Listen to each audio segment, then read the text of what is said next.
Hi everybody, thank you for joining me. This is Living Divinity. Gonna give you another general reading, and I really enjoyed the dictionary in the back. So let's see what we can find back there.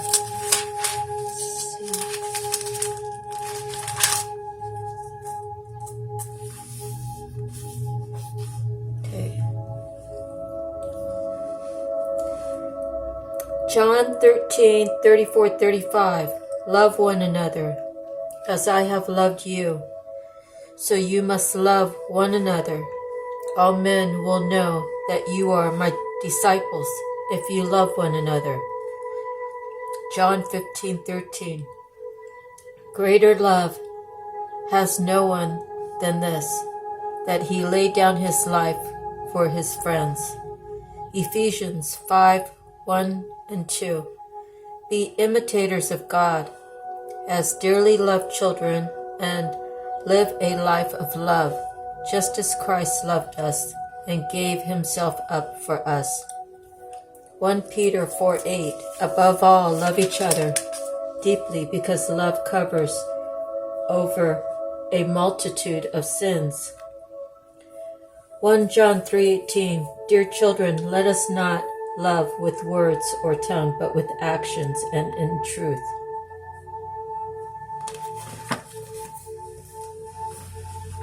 Okay, and I'm going to begin with my handwritten cards next. Have a strong relationship with the spoken words.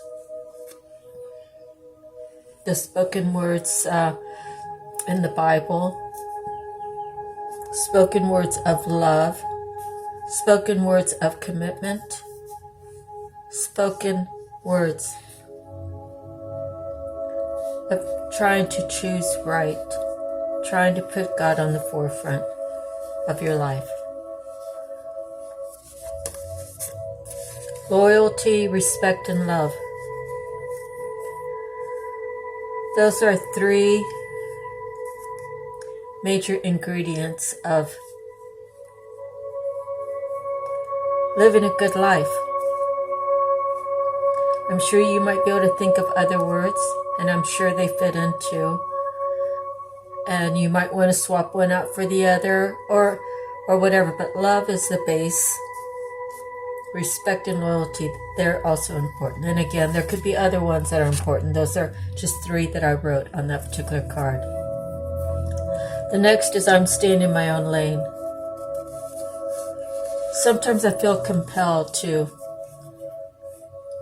speak the truth to people. The truth that they don't even know that I know. You see, I've been away for 40 years, but people tell me all these things that I don't really talk about until I feel like it's the right time. And for example, my sister who passed away, her kids, they were pretty much abandoned by my side of the family. And I had the opportunity to take all four, but I was 27. What did I know about raising kids? And how would that affect them? Could I handle them? My husband at the time, he was a drinker. And I think that would have caused a lot of problems for my sister's kids. But to weigh it out, in any event, they ended up being with their father, which is really the best because he's the next of kin. And things worked out the way they did. But I felt like my family, including me, I should have taken them. But I was just too young and too immature, and I just got out of, I just committed to stop like partying and things. And what did I know about living the right life and then taking on 4 kids? So it was a very scary time for me. And now that they're grown and I've been able to reach most of them, I can only love them, love them like my sister would want me to love them. And no matter what, I will always love them.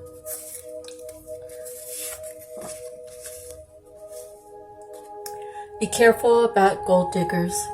Gold diggers come in all shapes and sizes. They will tell you everything that you want to hear. They will promise you the universe just to get in your pockets, just to check out that bank statement, just to see what's in your retirement and see what they can take from you. A rite of passage. To me, a rite of passage is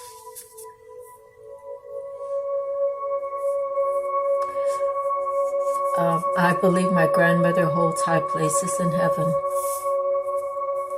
And not that any sin can be washed away because my grandmother did amazing things here on earth. If anyone had the chance to know her, you would hear only good things about her. But my grandmother, I believe, can have a discussion with God, can,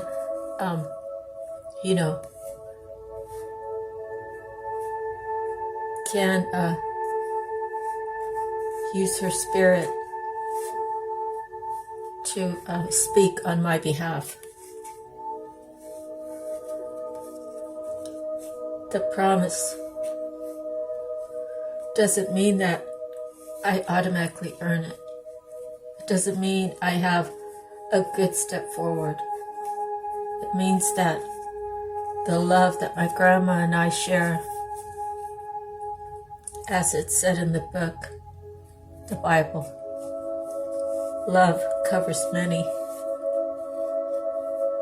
indiscretions. That might not be the right word, but you understand what I'm saying.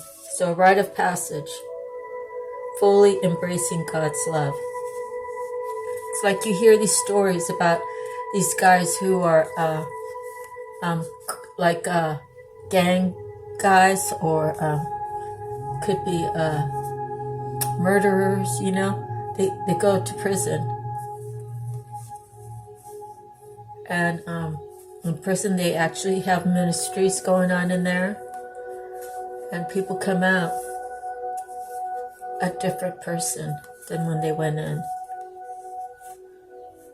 The person that was going in hurt people because somebody hurt him. He wasn't able to heal. So God said, I'm going to give you a time out. And I don't want you to do that anymore. You go sit down for a while. And he sent the ministry in the prison to him. And he said, I'll give it a try. When you say, God, I'll give it a try, that gives him, I say him because that's just what I say. Everybody has a different belief, but Creator. Okay, Creator, I'll give it a try. I'll give you a shot. That gives the Creator the opportunity to take the free will that you just gave to God, to make it His, and that He can go in and He can start helping you change things in your life.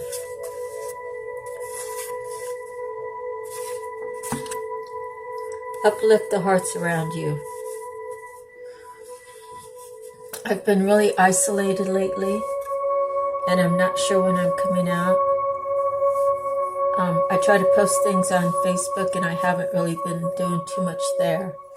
But I've been trying to do my readings, and I was hoping to get like 3 readings a day, but 2 readings a day would be good, and then if I could squeeze in a 3rd. But those are my my outsources in trying to lift other people up around me. Let's not stuff down our feelings. I was talking to my daughter today, and she mentioned that, when I was with her dad and we would be arguing, we wanted to talk about it right then and there. There was no time to, step aside and think about it and then come back together. And what she said was true. But the thing is he never wanted to talk about it. So I don't know if I would have given him a break and talked about it later, would it have made any difference? I don't think so. But you never know, and it's already done and gone, so it's not even a real subject, but it might be for someone, one of yous out there who has a spouse and you guys are arguing all the time. Can you guys just agree to disagree for the moment? If something blows up, not have it so explosive that it scares your children. But talk about it later. My parents, we never even knew when they were arguing. They always did it in the bedroom with the door closed. They were silent arguers, you know. And if I could have had it that way, I would have, but I just feel like he put himself above me, and I allowed him to stay there. And there just wasn't room for me to be put first in line with him. And that's just how I feel. So now I know that my next relationship, when God brings him to me, he's going to know that no one's above the other. It doesn't matter who makes more money. It doesn't matter who's male or female. When it comes to love, respect, and loyalty, we have to have that for each other, through thick and through thin, and always on the forefront of our relationship. Pretending to be what you need them to be. Pretending to be what they need you to be. Pretending is superficial. Let's get to the meat of it. Sit down and have a cup of coffee, talk about it, and come to agreement. And keep it very mature, and keep the naughty words out. You know, make the fight fair, and having respect for each other. You can do that. The back of this card says jealousy comes from a no validity standpoint. People spend their time being jealous of other people. People who have more spend their time acknowledging to the whole world that they have more than other people. And not all rich people are like that.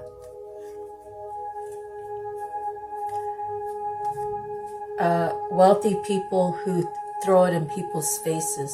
I have more than you. Yeah, but do you have a heart? Because someone with a heart wouldn't say something like that. Are you all about money?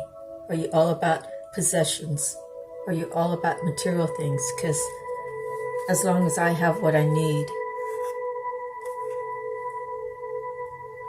then I'm happy with that. If God gives me more, if God blesses me with more, then I'll say, thank you, God. I'm not going to pretend that I'm the one that put $1 million in my savings account.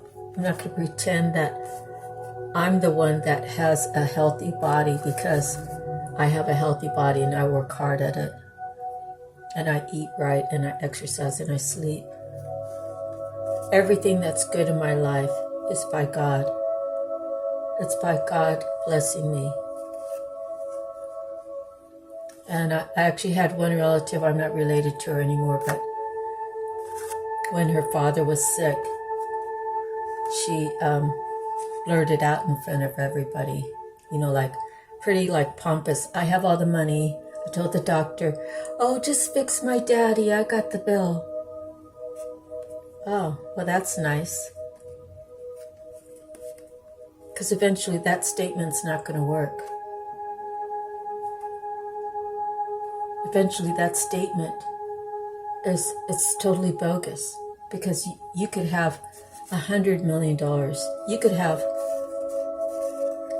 $500 billion. When God says it's time for you to go, there's nothing all that money could do to keep him here. So you have to be careful how you use these words. What does that say about you? What does it say about you when you say you'll help an animal, but you won't help your family member? Yet your family member's been there doing free work for you. What does that say about who you are?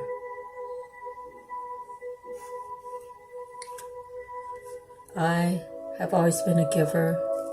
I'm a giver of time. I'm a giver of attention. I'm a giver of help. And it's by God's grace that He made me this way. What does that do? Does it motivate people to help someone else? Does it motivate people?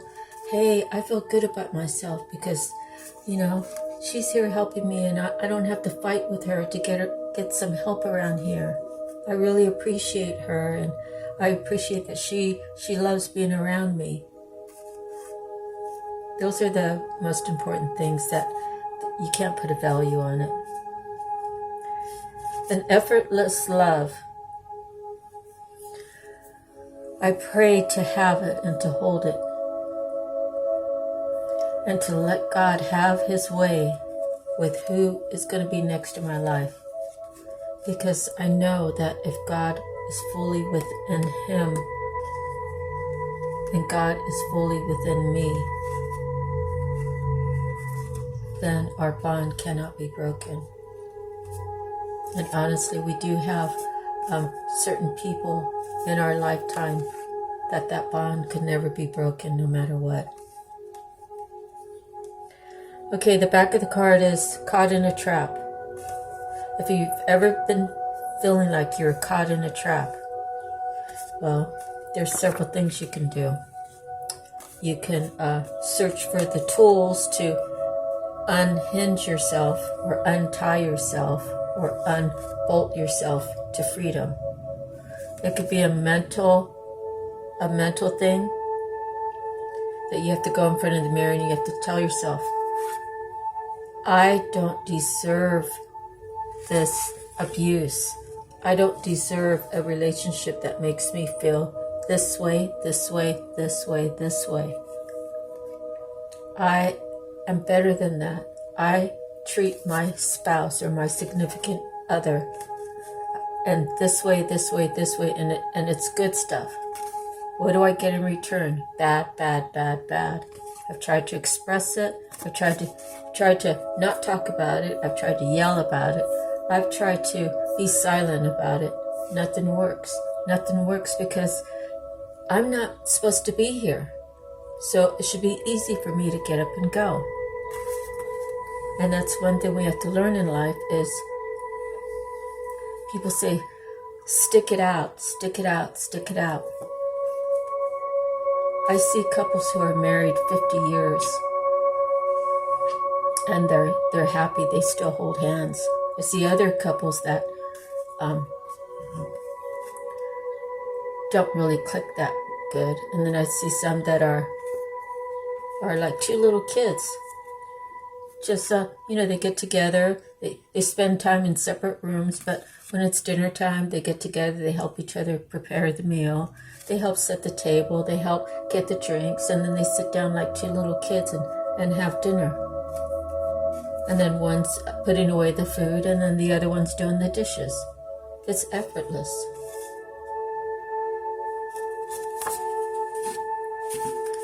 So those are things we can have if we work on it and we get everybody on the same page. And keeping it and holding on to it is it's like in the trust thing, I've never been married for 50 years, so I couldn't really tell you, but I could tell you what I think it's like after having 2 failed marriages. My marriages didn't have any trust. It was He might say it was one-sided, and I might say it was one-sided. What the particulars are might be similar, they might be different. I don't really know, and I just know that when it's time to go, it's just time to go. There's nothing to hold me back.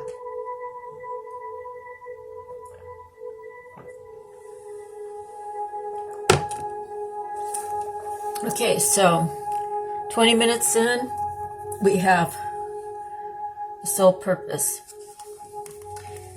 Today we pulled the banker.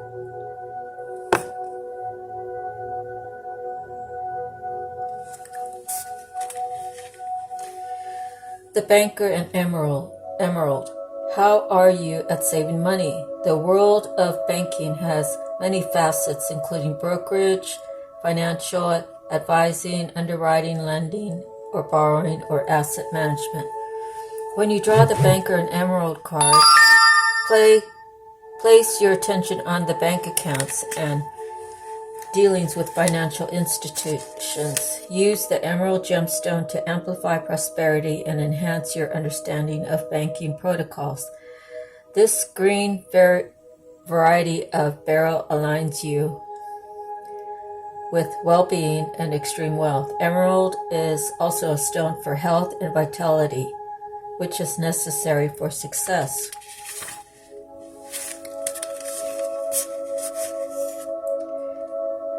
Do you wish to increase your wealth to obtain more financial security? Trust that you have the ability to be successful and prosperous in a loving and healthy way. Simply activate your inner money management and achieve your goals. Affirmation: I am grateful for my understanding of finances and money. I have excellent mathematical skills. I handle money with ease and intelligence. The next is Archangel Power. And the card we pulled was Divine Guidance at number 5.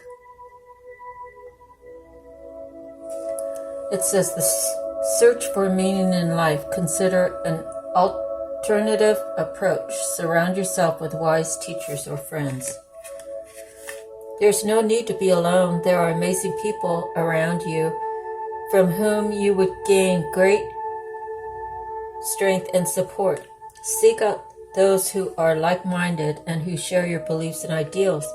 Make new friends who would benefit from your insights and affection. Take a class on spirituality or join an organization that aims to do good in the world. Archangel Sandalphon can help you find the meaning you're seeking in your life. Be open to other people's ideas and perspectives, but don't be bound by them. If you're taking a very traditional approach to your challenges and things just don't seem to be moving forward, then it might be time to think outside the box. On the other hand, if your attempts to be creative are merely reinventing the wheel, perhaps the old-fashioned way would be better. Walking your talk, universities, resistant to change, spiritual seeking, divine wisdom.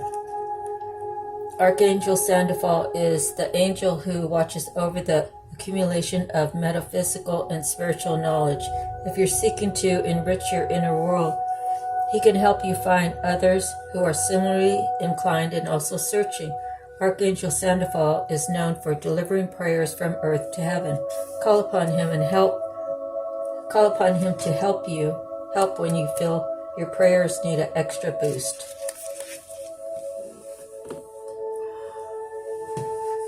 Oh, it's getting a little bit warm in here.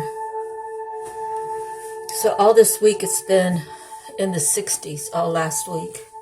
Like around 64 to less, and today was much warmer. So, and California weather's a little bit dry, so even at 70 it's already warm.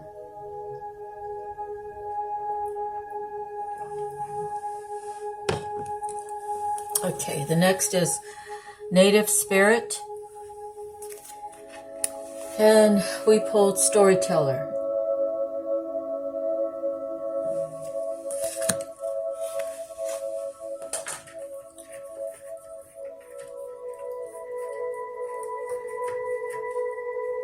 No.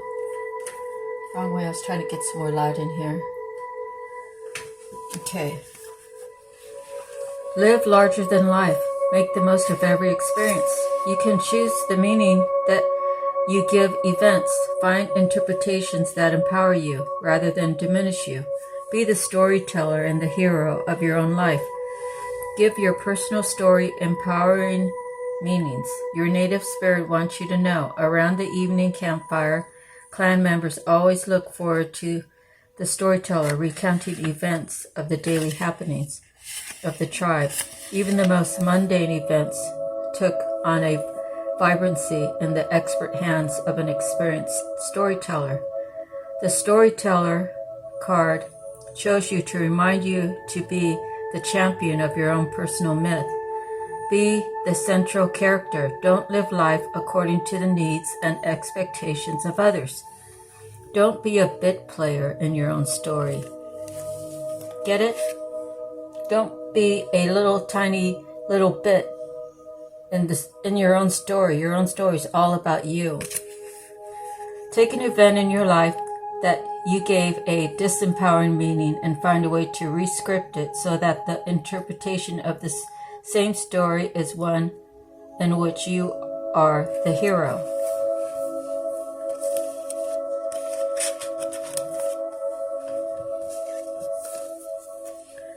Next is Akashic Tarot Guidebook. I was thinking about just doing like one reading out of like this book. And I'm still learning about it. So that's why I'm a little hesitant about doing it. But King of Scrolls. If I'm correct, that might be the action one, which would be the let's see what it says. Which would be the wands. Let me see if it breaks it down a little. Let's see. Get to the very front.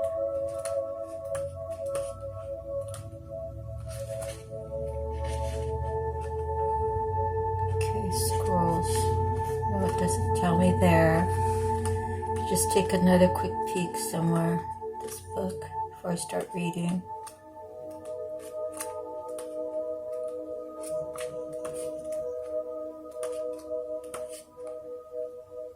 Okay, let's see.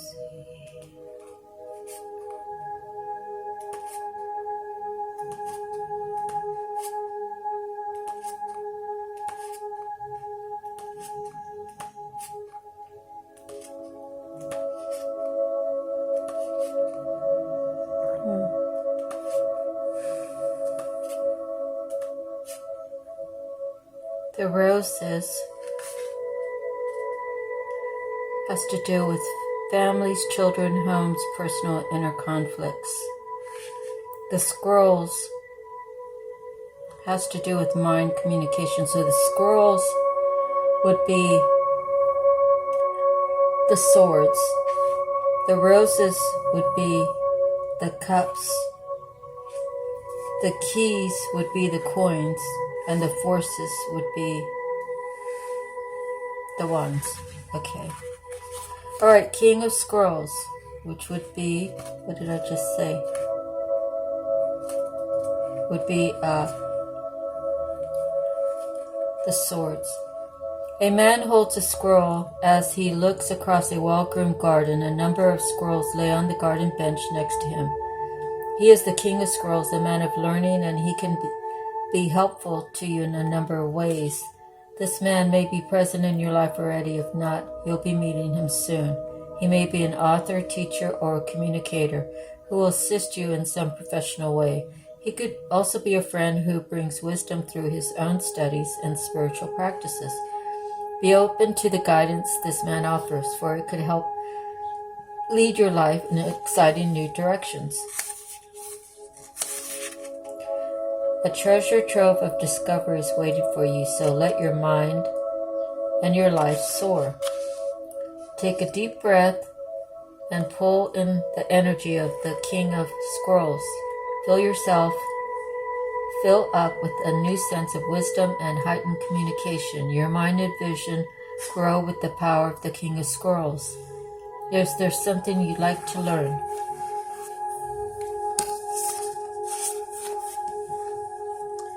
Okay, so the next is the Psychic Tarot. Love these cards too. And we have Conflict and Defeat, which is a number 5.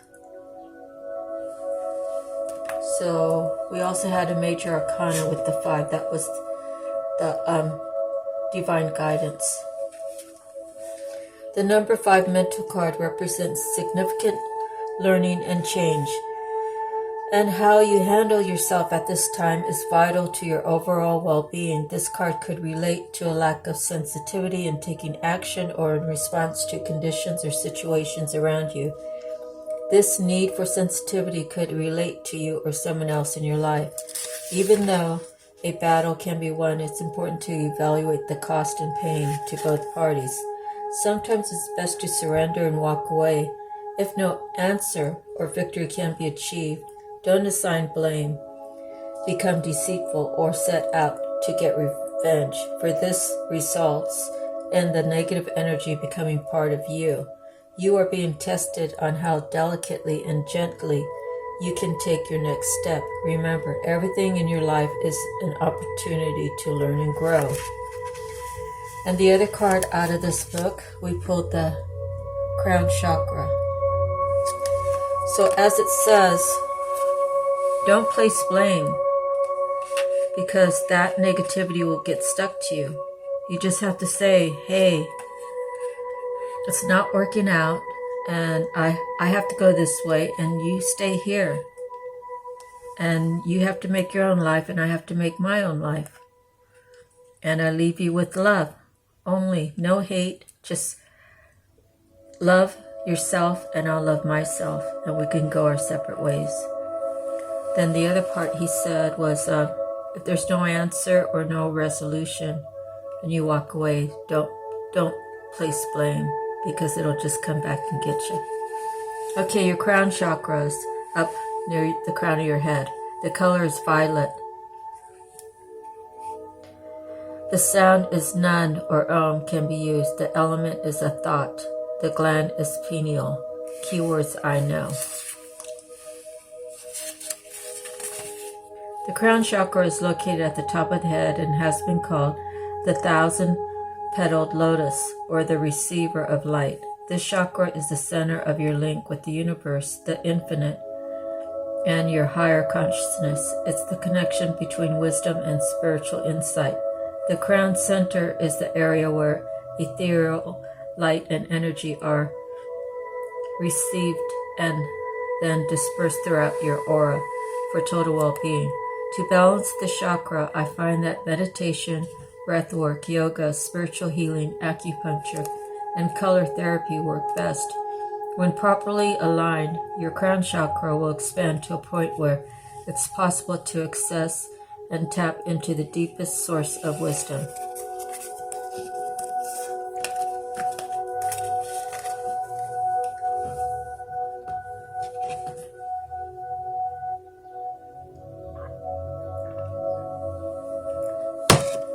All right.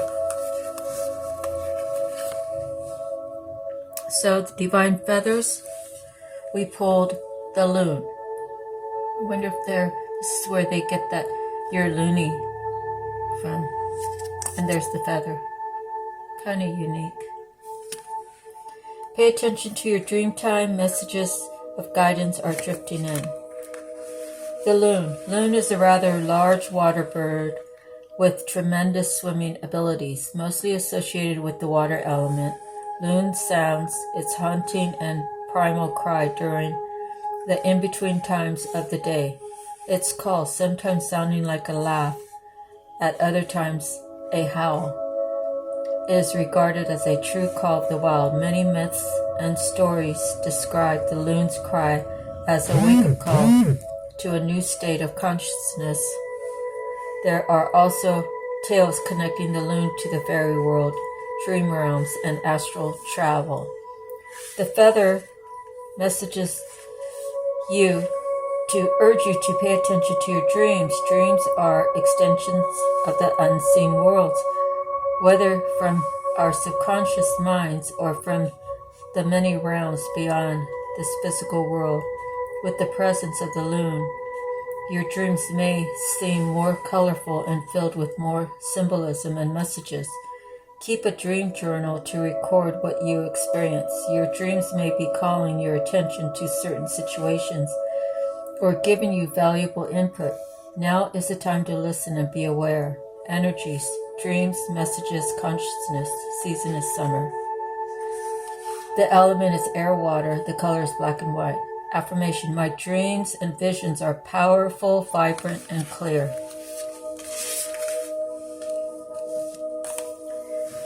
Okay, now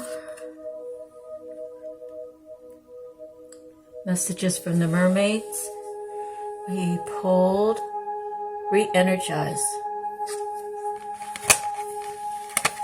Make time to re-energize. You may feel like you've been running on empty, so get back on track and recharge your batteries. When we give too much of ourselves, we can feel drained. Maybe this is how you or someone close to you are feeling now. This mermaid says to be mindful of how you're spending your energy. Focus on yourself and do whatever makes you feel good so you can feel energized once again. Perhaps a swim or a paddle in the sea.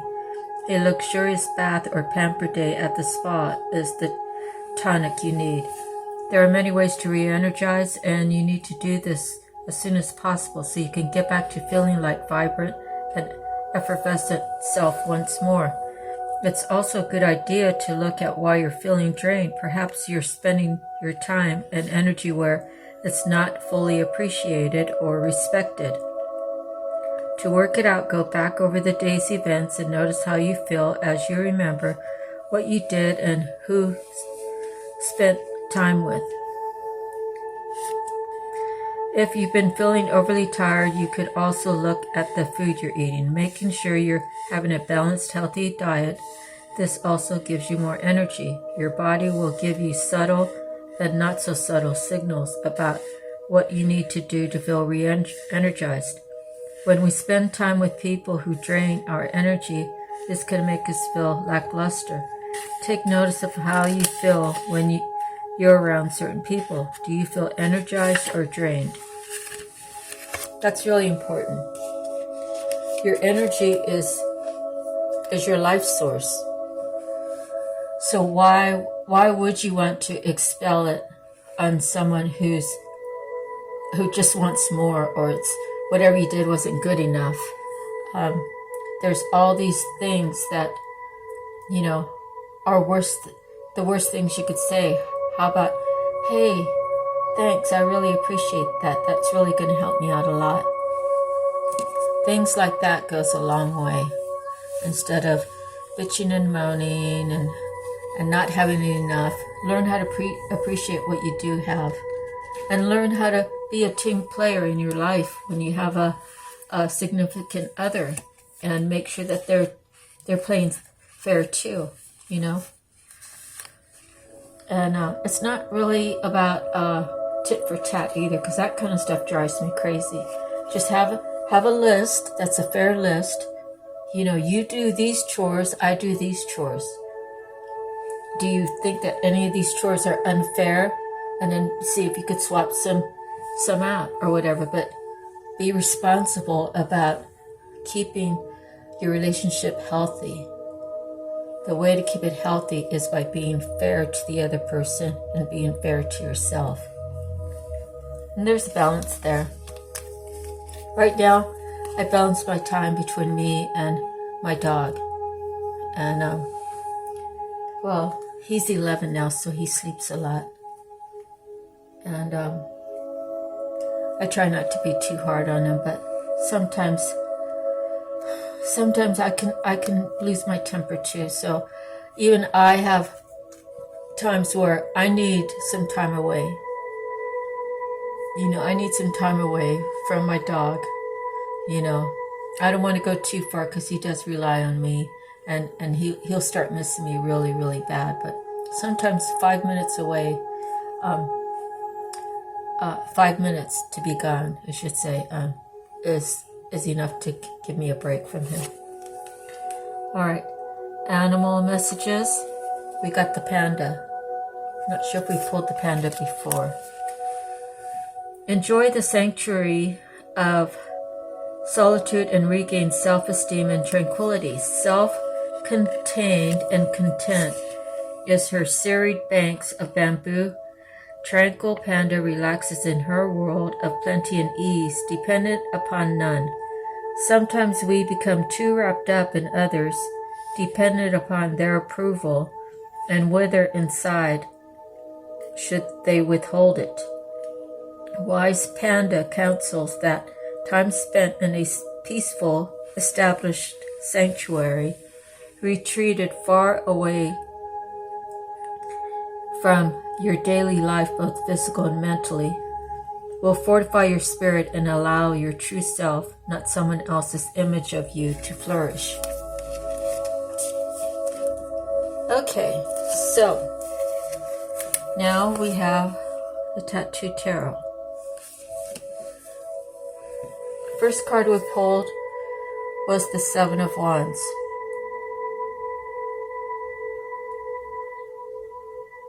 The Seven of Wands. I scanned through these. I want to make sure I'm telling you right. Resolute, overcoming challenges, firmness and bravery, even if outwardly against the odds. Winning through fighting from a position of advantage, the strength of personal integrity. Nine of Coins. Material comfort, abundance, wanting for little, accomplishment, honors, gains, sense of self-worth, safety and security. Eight of Swords. I say that's mental. It's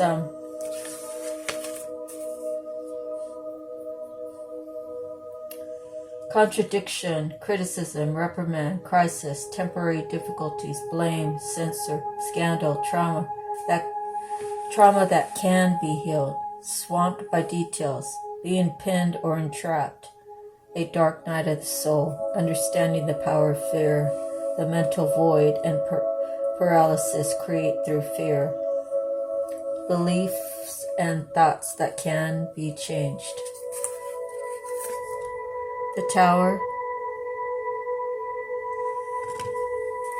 Sometimes people say that's the universe saying it's time to end whatever this is. House of God, disruption, expulsion from an earthly paradise, divine wrath, punishment of pride, losses, rivalry that destroys, bankruptcy, plans ruined, a need to start again. The Knight of Coins. He's trustworthy. He has a coin. He's brave, methodical, reliable, responsible, decent, perseverance, patience, able to finish a task, profitable, interest, spare time. Could be unemployment, idleness, inertia, stagnation. Those kind of sound like if he's turned upside down. The Eight of Cups is walking away. Limited success, modesty, decline, abandoned plans, letting go, moving on. Sometimes loses charge or significance. So cups are usually love, so it's saying it loses its charge or its importance of whatever wanting to stay. Seeking new pastures. So we have 2 8s then. Yeah, we have the Eight of Swords and the Eight of Cups. And we have the Seven of Wands and the Nine of Coins. And we have the Nine of Cups right after it. So once we decide, God, I'm ready to go to seek new pastures, the next one up, the natural number after 8 is 9. So you then receive success and abundance, well-being, contentment, happy, secure future, wholeness.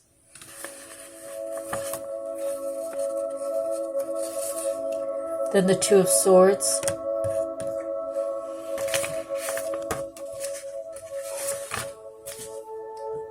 Is a stalemate, disloyalty, inner conflict, a truce, balance of opposing parts.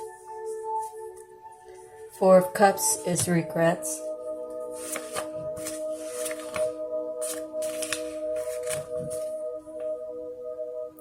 Overactive imagination, concealed anxiety, boredom, satiated, preoccupation, aversion, disappointment, discontent, weary, blindness, not seeing the good things, isolating, depression, self-pity, new light, hidden blessings.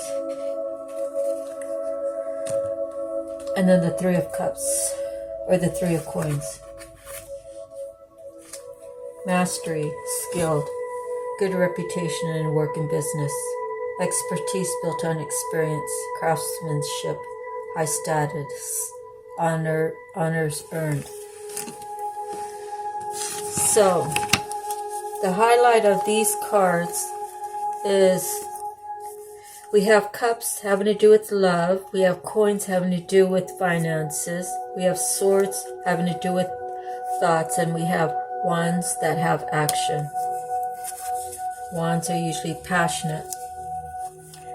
So the Seven of Wands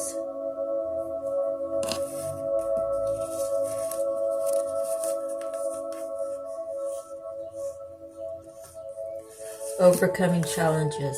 So someone is overcoming some challenges. They have material abundance with the Nine of Coins. The Eight of Swords is having stuff stuck in their head, like they're locked up and they can't get out. The Tower comes through to say it's time to start over. And the only person in this whole reading is the Knight of Coins, who is, he's trustworthy, he's brave, and he has courage. And the Eight of Cups is walking away. So he had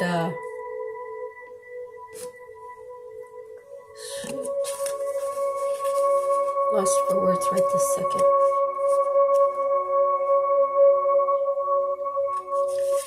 He had overcome challenges. His finances became abundant, but he was stuck in his head. He was stuck in his head because maybe he wasn't satisfied with those two accomplishments, because there's no love here. So he says, I've had enough. It's time for me to move on. Let's end this relationship that we have. I'm walking away from this Eight of Cups. And then he comes upon the Nine of Cups, which would be the natural thing to get. Two of Swords. It's a choice. You know, maybe he's making a choice again. But he's still in regret with the Four of Cups. But he's learned to master all of that. Maybe he's had this yo-yo effect. You know, it's kind of like good, then bad, then good, then bad, then good, and bad with this one relationship. And he's finally mastered it enough to say, I'm done being that yo-yo. I'm done being the one to take up all the slack. I can't give any more to this relationship. I've mastered myself, and I'm becoming a better person, knowing that I don't deserve any of this negativity that's coming to me in this reading. Well, that's the end of my reading. I hope that someone found some help in there, that they could take with them, that they've learned. I'll see you next time, and I will have a new reading ready for you. And then I have other things that I want to do regarding